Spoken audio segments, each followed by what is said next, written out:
welcome to part one of creating visual arguments. Today we are going to talk about image events, Martin Luther King Jr.'s Birmingham, Alabama campaign as a case study of how to create a visual argument, and selective colorization in Photoshop. That will be in part two. So let's begin. Before you go through this video, make sure that you have read the article, Martin Luther King Jr.'s 1963 Birmingham Campaign as Image Event by Davy Johnson. You may want to have that in front of you as you go through this video. I'm going to be referring to it as we go along. We're using this article as a case study to discuss how a visual argument may be created and how complex a visual argument can be. Now, David Johnson is referring to an entire series of visuals that have been taken by Charles Moore in covering a protest event. And so she's referring not just to one particular image, but to a series of photographs.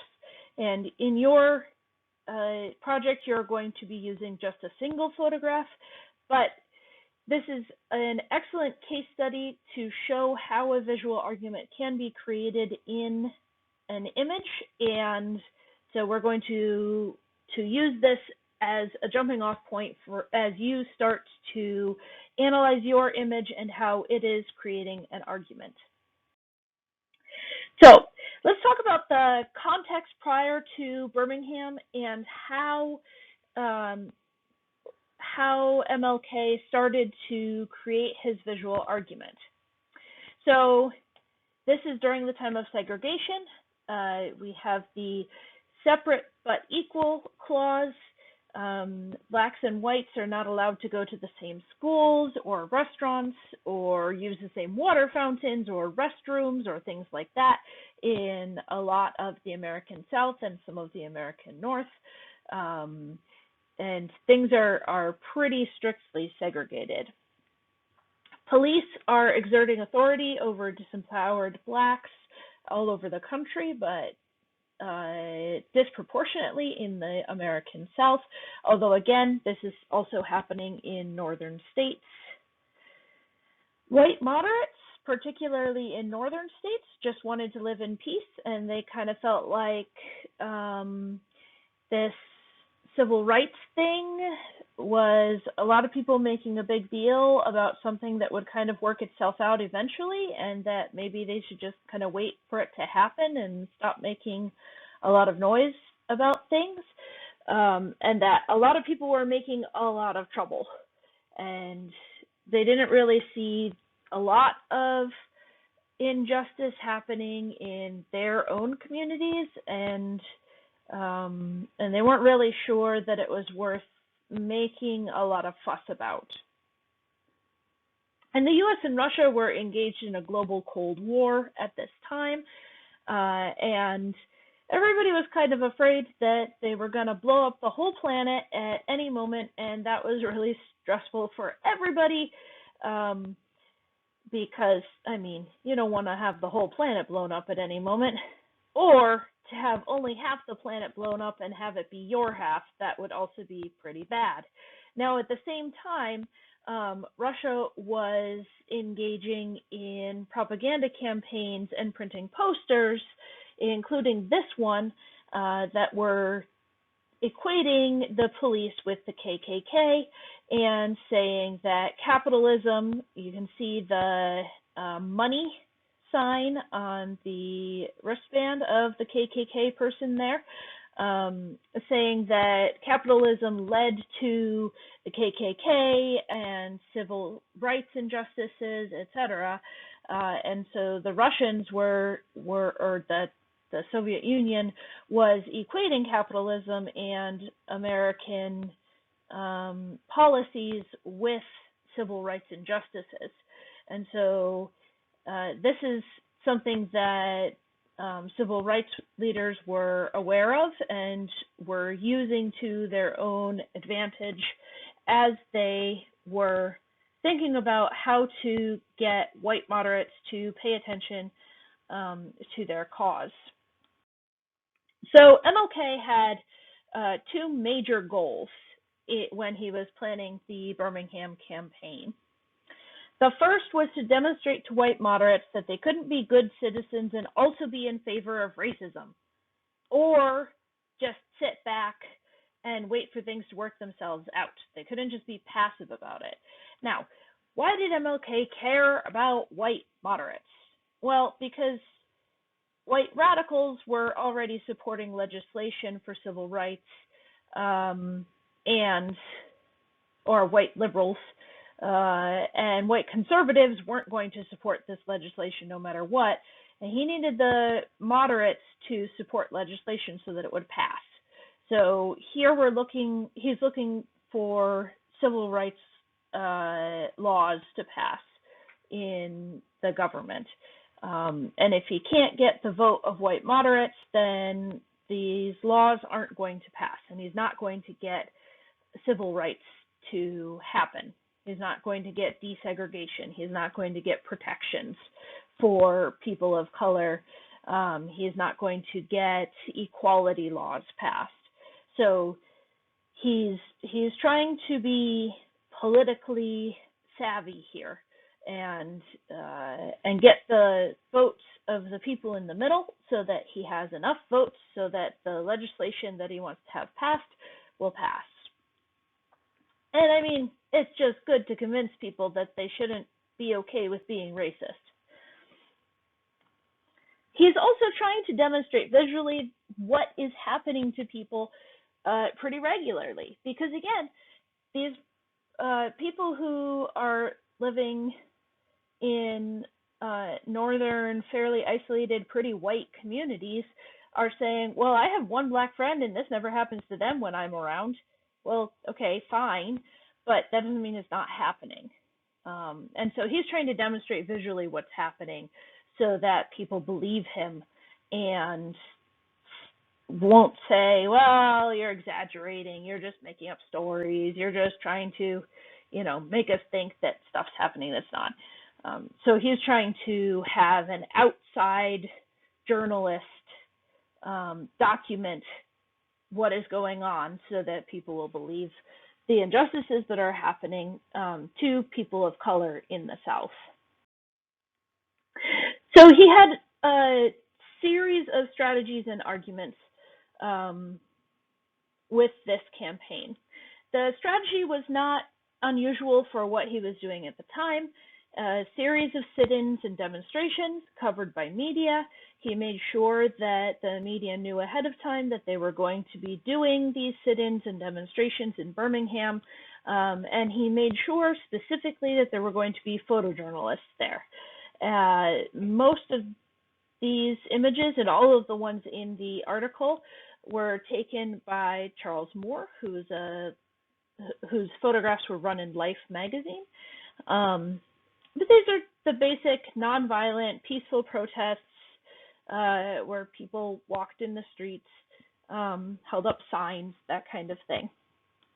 But MLK knew that police would react violently to these peaceful demonstrations and sit-ins because that's what the police always did in these situations. And so he made sure that the photojournalists were there to capture that reaction. So one of the arguments that these photos make is that they demonstrate the chaos of government authority versus the order of the protesters and the streets. So we have all of these protesters sitting on the side of the street with their hands behind their heads in a row, just all in a line, and they're lined up, with the telephone poles, they're lined up with the pavement, they're lined up with the cars, they're lined up with the side of the road, right? All these lines. And then you have the firemen who are coming in at a diagonal, and they're crossing the street. Let's see if I can draw on here. I'm going to try. Oh, They're crossing all the way across this, right? They're not making this nice line like everything else is lined up. They're cutting across this with the fire hose. They're cutting across it with their bodies. They're working against the direction of the protesters and the order of the streets, and they're creating chaos. And a lot of the images are actually arranged this way, perhaps on purpose and perhaps not. But part of the argument that ends up happening in these photographs is that the government is creating the chaos, and the protesters are aligning with the order of the streets of the city. Another argument, and this is the main argument of the images, is that the police are bringing madness into the middle of civilization with their wolf dogs. And we see image after image after image of dogs just like ripping clothing apart and ripping it off of people. So we have here a dog ripping the pants off a man. And we have many photos of this dog ripping the pants off a man. He does it in several stages. Actually, different dogs ripping the same pants off the same man. Here's another dog ripping the sweater off a man.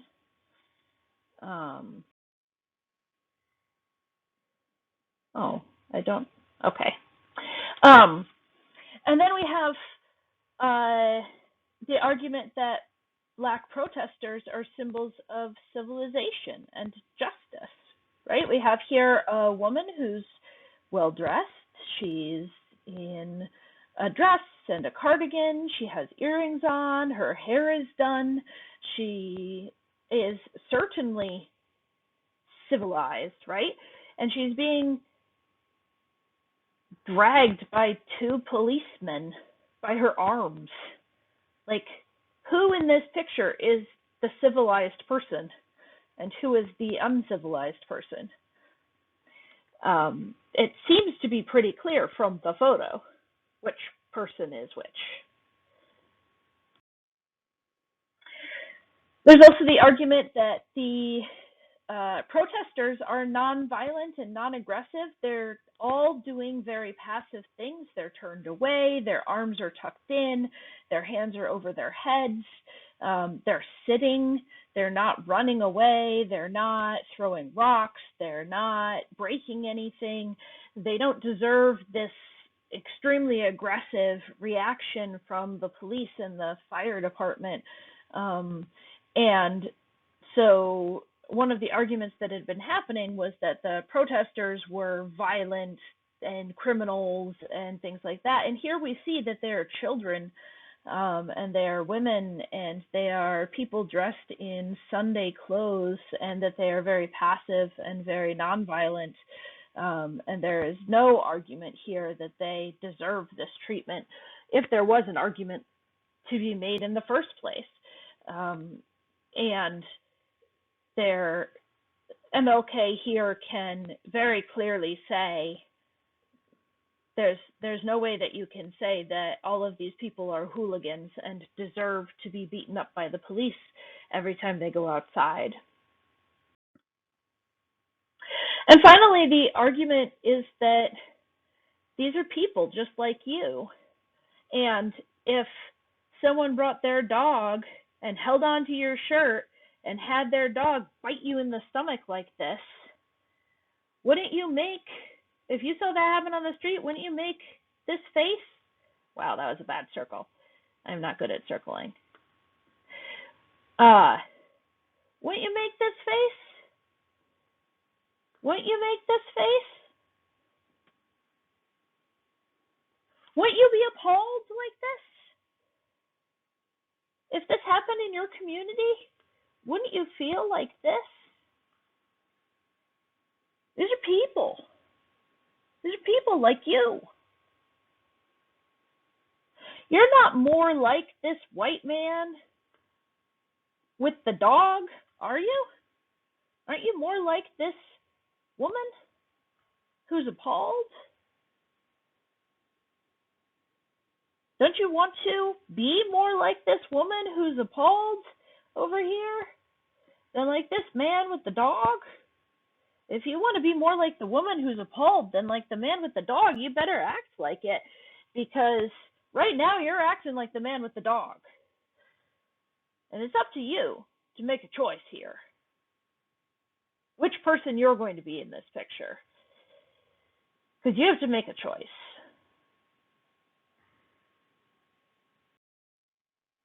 So the end result was that Life magazine ran these photos.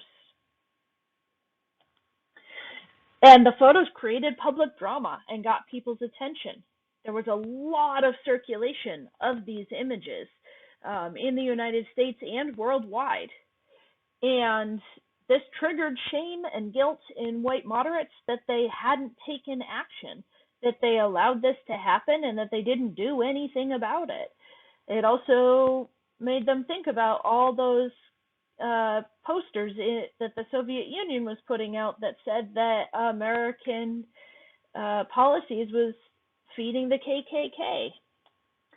And it caused white moderates to reconsider their relationship to the state as citizens and their relationship to blacks as citizens. It caused them to think about whether they wanted to be the white police officer with the attack dog, or whether they wanted to be connecting themselves, identifying with the community in the photographs.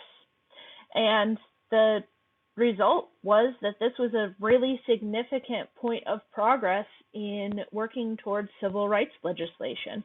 And it was after the Birmingham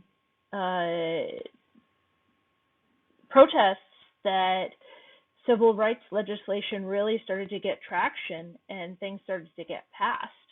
So the end result was that this was successful.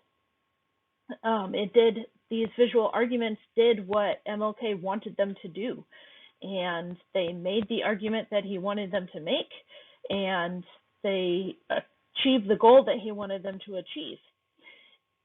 Even though he didn't take the photos themselves, he made sure that the photographer was there, and he knew that the juxtaposition of the violence of the police and the calmness of the protesters would create this type of argument in the images.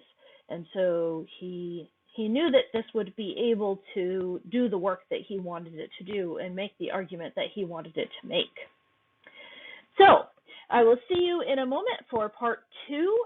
We will talk about how to work with color in your images as you begin to explore the arguments that your images are making, and we'll get to work in Photoshop. I'll see you in a moment. Don't touch anybody else's face while I'm gone.